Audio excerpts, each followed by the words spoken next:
Maison Carré. C. Ramal, 48. 07730 a la York Menorca, Islas Baleares.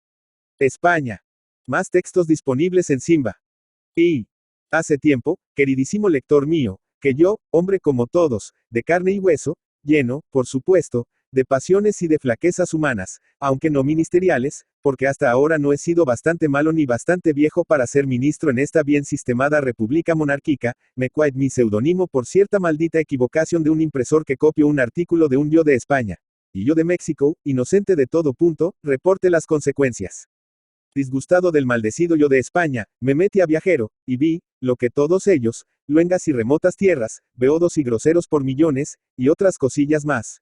Pero al fin regrese a mi país como un baúl vacío, es decir, sin ningún conocimiento ni gracia más.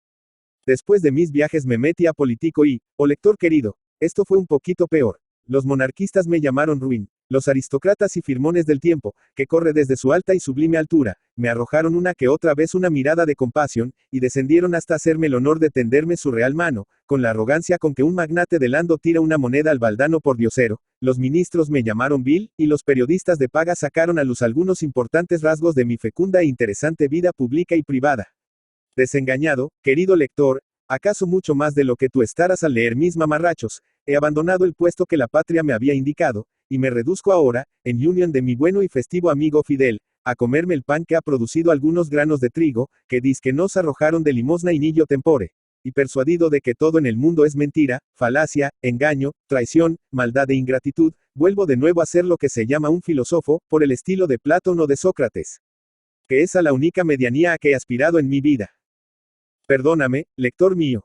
Pero desprendido de toda afición mundana, vuelvo a ocuparme imparcialmente, y con la calma de un hombre de juicio y de estudio, de contarte 4 sandeces, que me atrevo a bautizar con el nombre de cuadros de costumbres. Mas dejando a un lado la broma, diré con toda seriedad 2 palabras. Este género de escritos, me recuerda el principio de mis ensayos, el fruto de mis vigilias, y a pesar del mucho tiempo que ha pasado, desde que por primera vez comencé a escribir para el público, hoy que me vuelvo a ocupar de nuevo en esto, mi corazón late un poco más veloz, y mi alma rebosa de gratitud con el dulce recuerdo del aprecio con que muchos de mis compatriotas han visto los esfuerzos aislados, del que habiendo nacido y educadose en la pobreza, ha ofrecido a su país las mustias y marchitas flores de su inteligencia. Empobrecida y resfriada algunas veces con la desgracia y los sufrimientos. Basto ya de exordio, y vamos a nuestro asunto, que es pintarte la enfermedad, la muerte, y el duelo de mi amigo don Abundio Calabaza. Era este buen señor un hombre de vientre abultado y redondo como una cúpula de iglesia, y piernas tan delgadas, que parecía imposible que sostuviera tan complicada arquitectura. Su cabeza era completamente calva, su nariz a la Borbón. Tenía su dentadura completa, excepto las muelas, los colmillos y 6 dientes que faltaban, y esos podrían llamarse blancos, a no ser porque estaban sombreados de 1000 colores, como si fueran hechos del mármol negruzco de las canteras de Sicilia. En su juventud tendría tersos y hermosos carrillos, pero en la edad en que se hallaba, que serían los 60, callan sobre su garganta a la manera de 2 viejos cortinajes. Jamás el señor Calabaza conoció las obras maravillosas de Van Gogh y de Cusack. Jamás los gorjeos de la Cesari, o los bufidos de Sisa llegaron a sus oídos. Jamás supo lo que era indigestarse con las comidas de Loren, o con las pastas de Emilio. Jamás experimentó el muelle movimiento de un lando, sino solo el horrible terremoto de un coche Simón en las ocasiones solemnes, en que acompañado de su mujer, hijas y criados, echaba sus largos paseos a la villa de Guadalupe, a Tacubaya, o a la Viga. Las costumbres, hábitos y ocupaciones de don Abundio, eran análogas a su físico. Levantábase a las 9 de la mañana, después de tomar en la cama su chocolate con sus huesitos. No se lavaba la cara por no constiparse, se enjugaba las manos con agua tibia, y se marchaba a su oficina, donde por supuesto no hacía nada.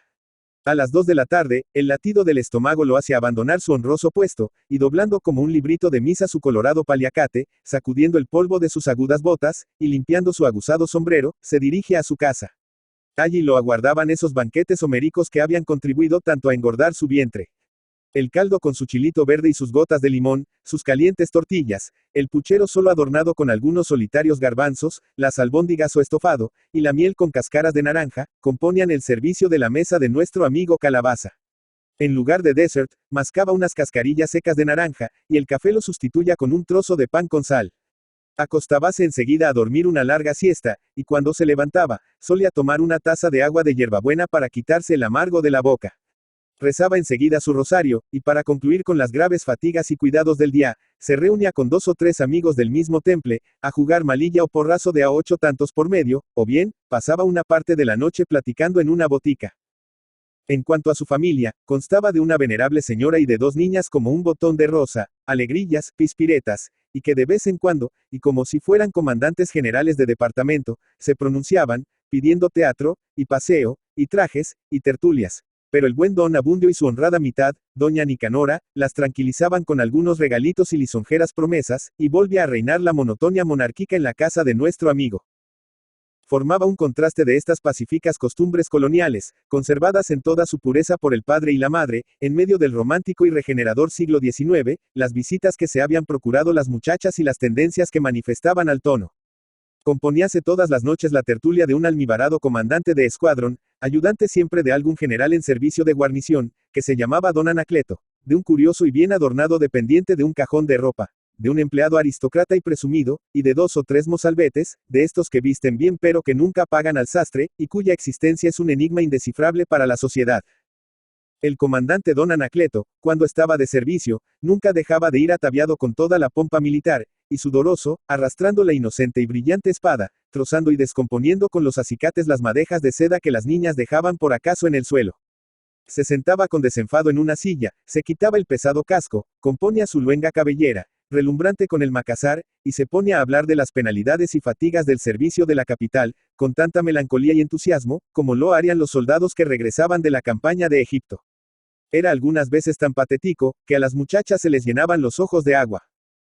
Don Floro, el comerciante, conocía un poco más el corazón de las mujeres, y cuando pensaba que estaban bastante enternecidas, variaba la conversación, y con un tacto exquisito hablaba de balsorinas, de marabus, de chales, de burnús, de encajes para las enaguas blancas, sin omitir las frases de tono que todos los cajerillos usan. Hemos recibido de París, tenemos los tercios en la aduana, nos han llegado en el paquete americano, vendemos con mucha comodidad, nuestro surtido es de lo más elegante. Con estas frases solemnes, las muchachas olvidaban las penas del comandante, y se decían en voz baja: qué amabilidad, qué talento de don Floro, vaya, es un hombre muy fino. Mañana vamos al comercio. En esto entraba don Mateo el empleado, con el guante blanco apretado, el pantalón de cusac, perfectamente hecho, y el elegante saco, desabrochado, para lucir el sobresaliente y bien formado pecho. Saludaba con cierto tonillo al comandante, y se dignaba hacer algún más agasajo al cajero, porque éste solía fiarle, ya una corbata, ya un corte de chaleco, ya un moderno drill. Sentábase donde le diera la luz de lleno, para que las muchachas admiraran su interesante fisonomía. Hablaba en tono sentencioso, citando siempre a la condesa fulana, al embajador inglés, al ministro del Interior, al comerciante rico. A todos estos personajes los trataba, según decía, con una confianza de hermano. Los días de la semana eran cortos para destinarlos a tanta visita, y en las noches se veía forzado a concurrir a 5 o 6 palcos, so pena de caer en la nota de descortes. Las muchachas olvidaban por un momento las balsorinas y gasas de don Floro, y extasiadas, recogían las maximas y sentenciosos discursos del gran don Mateo, ídolo de toda la nobleza mexicana. En cuanto a la señora, entre sueños oía toda esta algarabía, que trastornaba la cabeza a las niñas, y de vez en cuando preguntaba al militar, si el día de San Francisco caía en martes o en domingo. A don Floro, si le habían llegado medias de algodón, y a don Mateo, si la condesa, su amiga, sabía comer tortillas o almorzaba con bizcochos de la calle de Tacuba, en vez de pan. Ya que el lector tiene una rápida idea de la familia de don Abundio, a la cual solo hemos tocado por incidente, pasemos con nuestro héroe. Llegó un término fatal para el buen hombre. Este fue la festividad de Corpus, día del santo del jefe de su oficina, el cual, queriendo popularizarse con algunos de sus camaradas, los convidó a comer. Don Abundio limpió con chingüirito sus pantalones y su frac, se puso la camisa más almidonada y menos vieja, y dio bola a sus botas.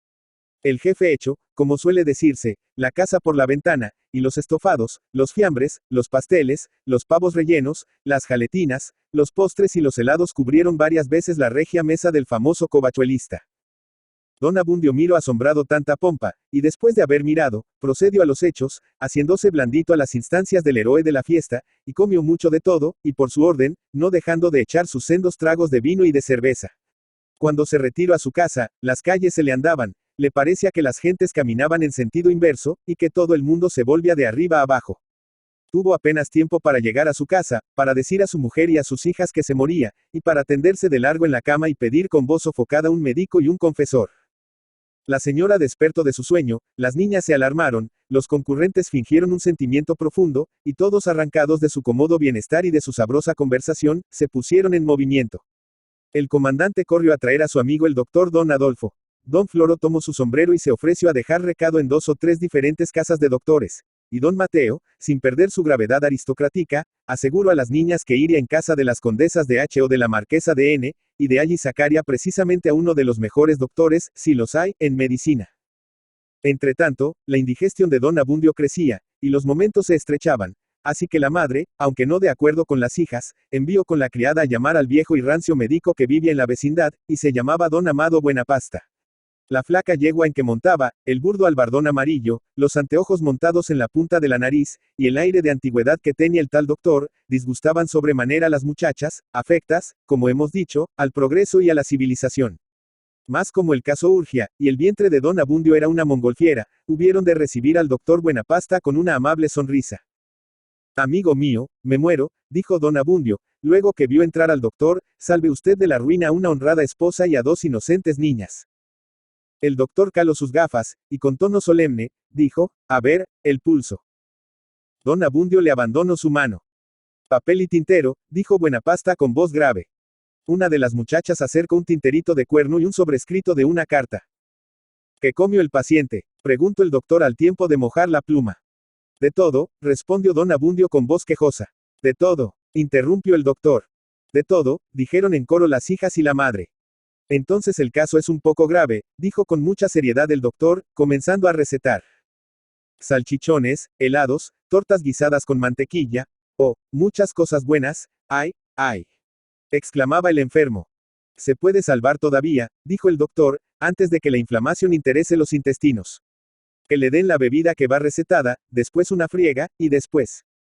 Que me avisen si hay novedad. La criada corrió a la botica, y a poco volvió ya con las medicinas que se ministraron inmediatamente a don Abundio. El efecto fue espantoso, el pobre hombre parecía que estaba a bordo, según las horribles náuseas que lo atacaban. El estómago y la cabeza le dolían horriblemente. Un sudor frío goteaba por su frente, y en los intervalos de descanso, volvía los ojos a su mujer e hijas, y con voz entrecortada y doliente, les decía, me muero, un confesor. El estruendo de 2 carruajes que pararon en la puerta desconcertó por un momento el cuadro lastimoso que presentaba el pobre don Abundio, rodeado de su familia. Ya están aquí, exclamaron las niñas, y dejando la vela y los trastes que tenían en la mano en poder de la madre, corrieron a la puerta, donde se encontraron con don Floro y don Mateo, acompañados de unos doctores, por supuesto, procedentes de Allende de los Mares. Pasen ustedes, y verán cómo ha matado a mi papá ese viejo tonto de Buenapasta. Buenapasta ha visto ya a su papa de usted, Julita. Sí, por nuestra desgracia, contestó la muchacha, exprimiendo los ojos.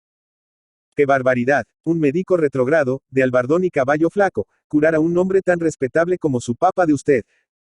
¿Qué quiere usted, Florito?, continuó la joven con tono quejumbroso, nosotras nos oponíamos. Pero. No hay pero que valga, Buenapasta ha matado a su papa de usted. Doctores, adentro, acudid pronto, clamó don Floro, como asaltado por una idea feliz, como las que Napoleón tenía en medio de sus batallas.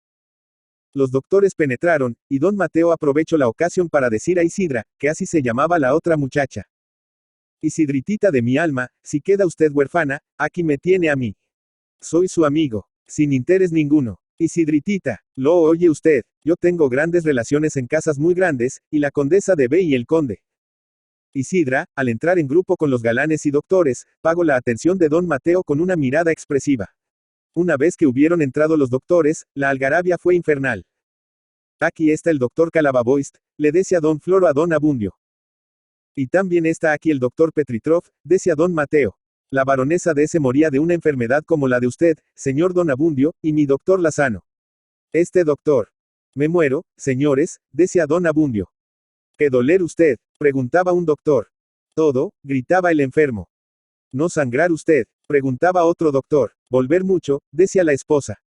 ¿Qué tiene, por fin, señores?, exclamaba Julia. Mi papá se muere, gritaba llorando Isidra. El amo está como difunto, interrumpía la criada. Escapara de esta, señor doctor, decía Julia.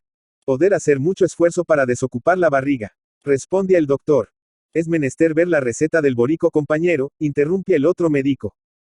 La receta. ¿Dónde está la receta?, Clamaron varias voces de tiple a un tiempo, que busquen la receta. Martina, la receta. Don Floro, busque la receta. Don Mateo, no parece la receta.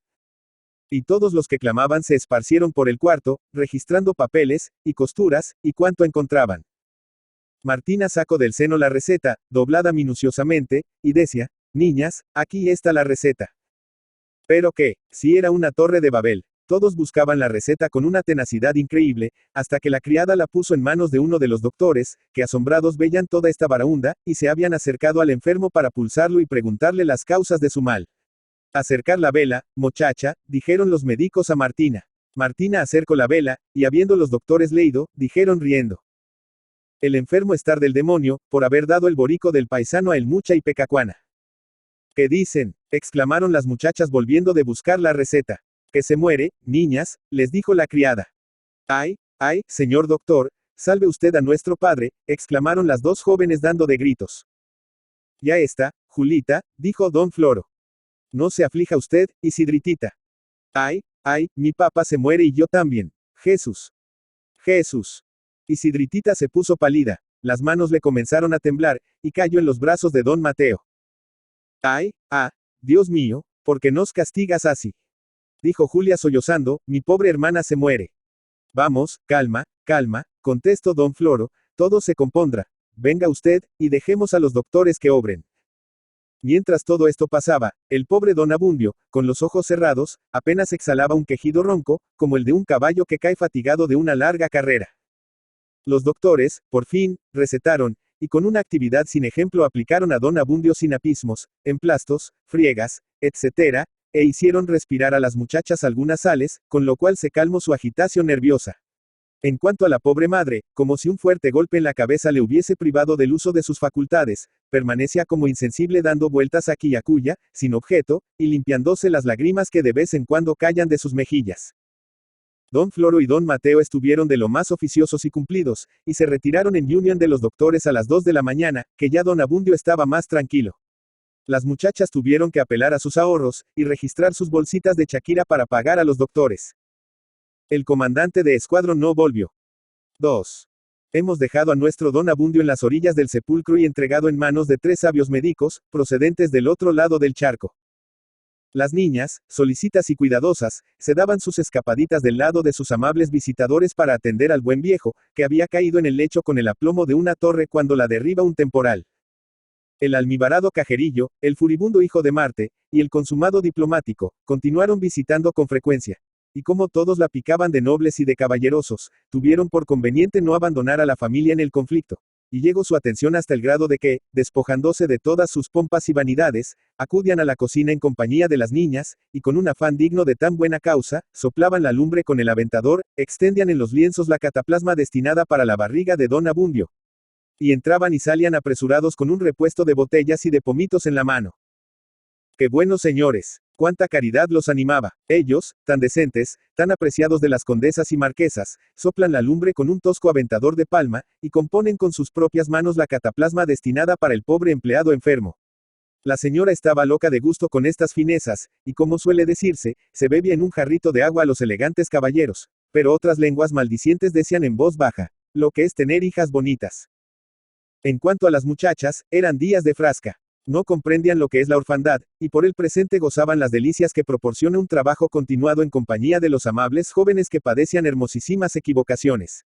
A don Floro le parecían cazuelitas las manos de la niña. Así es que cada momento, en vez de tomar una cazuelita, tomaba una manecita suave. El capitán era todavía más torpe, pues los brazos de la otra chica le parecían absolutamente aventadores, y cometía los mismos desaciertos que el cajero. Todas estas escenas producían risas, miradas maliciosas, alusiones agudas. En fin, un entretenimiento demasiado agradable. Mas volvamos al enfermo. Los sabios doctores declararon que la indigestión y el emetico, es decir, la enfermedad y la medicina juntas habían producido una irritación formidable en los intestinos, y otra porción de accidentes fatales, acabados, por supuesto, en itis. En consecuencia, tuvieron una junta, 2 juntas, 3 juntas, en fin, 4 juntas, que les fueron pagadas a 4 pesos cada una, a cada uno de los sabios discípulos de Hipócrates. En la 4ª junta se resolvió, primero, que don Abundio estaba enfermo, segundo, que debía curarse, tercero, que las medicinas que hasta ese tiempo se le habían aplicado, de nada le habían servido. Cuarto, que debían aplicársele otras. Quinto, que si las nuevas medicinas no le surtían efecto, no habría más arbitrio sino dejarlo morir con descanso. Los doctores, habiendo previamente tendido la mano, recibido en ella los últimos 4 pesos, y colocadólos con gran disimulo y curiosidad en la bolsa derecha del chaleco, bajaron la escalera y montaron en sus carretelas, orgullosos de haber dado tan sabias resoluciones. Uno de los médicos, que vulgarmente se llama de cabecera, y que es, por lo regular, el que despacha al camposanto al paciente, se encargó de matar al infeliz don Abundio, y siguiendo la opinión de la Junta apelo a las sangrias y purgas, y no surtiendo tampoco ningún efecto, se decidió a adoptar medidas extraordinarias, y de luego a luego recetó un par de cáusticos. La calentura creció en don Abundio, y una fiebre violenta se declaró. Pero como los médicos habían dicho que eso era poca cosa, y que la violenta gastroenteritis les daba cuidado, las cosas pasaron así algunos días.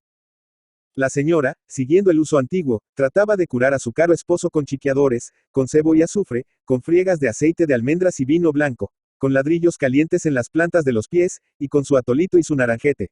Pero todos los que la veían, se echaban a reír y le decían: «Oh, no piense usted ya en eso tan antiguo, hoy se sanan las fiebres de otro modo».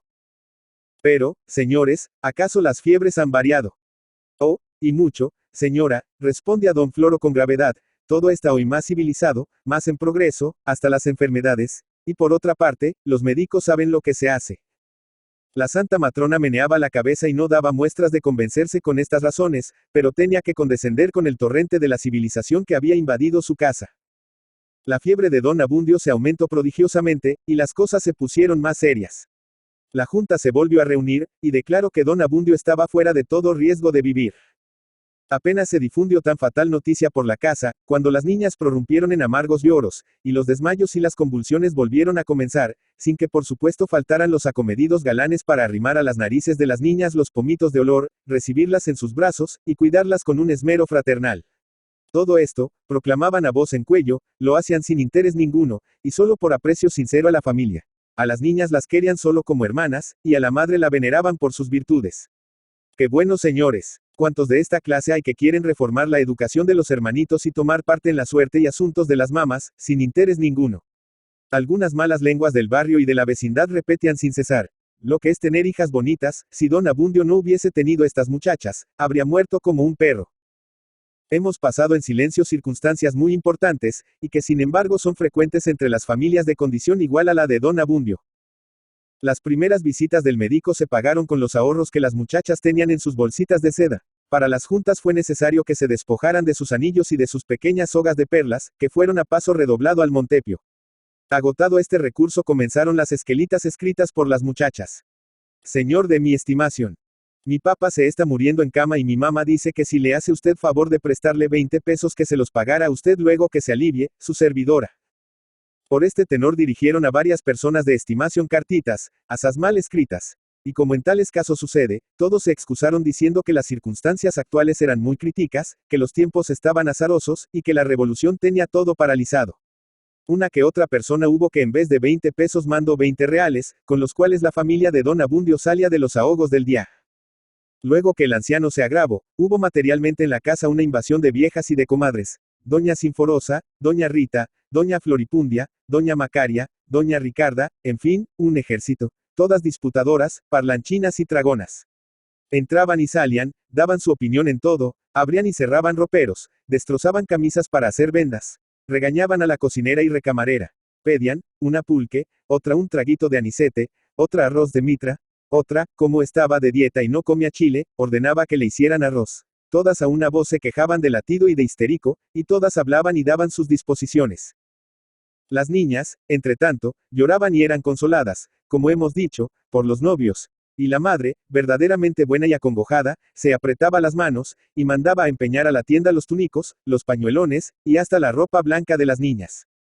Debe suponerse que lo primero de que se echó mano fue del uniforme, del espadín y del sombrero montado del infeliz empleado.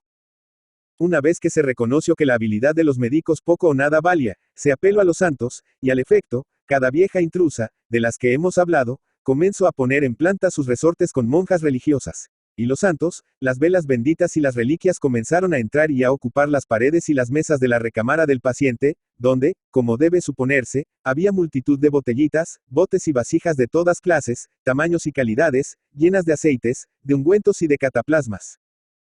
El doctor, mirando la gravedad de don Abundio, mandó preparar un baño de agua caliente y una gran cantidad de nieve, y ordenó que mientras el enfermo tuviese el cuerpo en el agua caliente, se le aplicase una montera de nieve en la cabeza. Este es el método moderno, y que causó un terrible pronunciamiento entre las viejas, que a una voz gritaban: lo van a matar, lo van a matar. Pero la pen pensadora y civilizada de la casa triunfó. Es decir, los galanes, los médicos extranjeros y las niñas, y don Abundio fue con 1000 trabajos y penas, supuesta su gordura, condenado a entrar en un baño de agua caliente, y a tener una montera de nieve en la cabeza. Esta medicina acabo de poner de remate al enfermo, pero los médicos afirmaban que estaba de alivio, y no había que replicar a esto. Las ancianas rezaban coronas, rosarios, magníficas y letanías. Y los almibarados galanes, con muestras de ferviente devoción, se arrodillaban y elevaban sus plegarias a Dios, rogando por la salud del padre de tan bellas muchachas. ¡Qué buenos señores! En la noche multitud de gente se ofrecían a velar, y hubo gran cena. Y podría decirse que fue una especie de festividad. Los baños, los causticos, las angrias, las cenas, los rosarios, las lágrimas y los desmayos se repetían por espacio de 3 días, a cabo de los cuales don Abundio murió, y a fe que ya era tiempo, pues la familia no tenía ni que vender ni que empeñar. Yo. Manuel Paino. Manuel Soria Paino Cruzado, Ciudad de México, 21 de junio de 1810, San Angel Tenanitla, 1894, conocido como Manuel Paino, fue un escritor, periodista, político y diplomático mexicano. De ideología política, era liberal moderado. Paino fue un hombre inquieto, inteligente y sobre todo muy activo. Amante de la lectura, combinó sus actividades políticas con las de periodista y escritor. Su obra periodística abarca artículos históricos, políticos y financieros. Colaboró para los periódicos El Ateneo Mexicano, El Siglo XIX, El Año Nuevo, El Boletín de la Sociedad de Geografía y Estadística, El Federalista y Don Simplicio, entre otros. Fue miembro correspondiente de la Real Academia Española.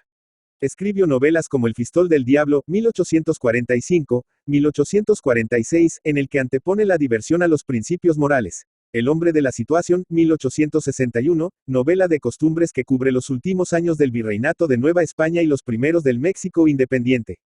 En esta obra destaca la narración, los personajes principales son padre e hijo, uno español y el otro criollo. Detalladamente pintados los tipos, abundan los pasajes cómicos en los que destaca una gracia muy mexicana. En la novela Los bandidos de Río Frío, 1889, 1891, escrita bajo el seudónimo de Un ingenio mexicano, durante su segunda estancia en Europa, Paino realiza una larga descripción del ambiente y escenario, incluyendo los antecedentes de los personajes. Otras de sus obras son, Compendio de Historia de México, novelas cortas, La España y la Francia, El Libro Rojo con Vicente Riva Palacio, Juana Mateos y Rafael Martínez de la Torre, y La Convención Española.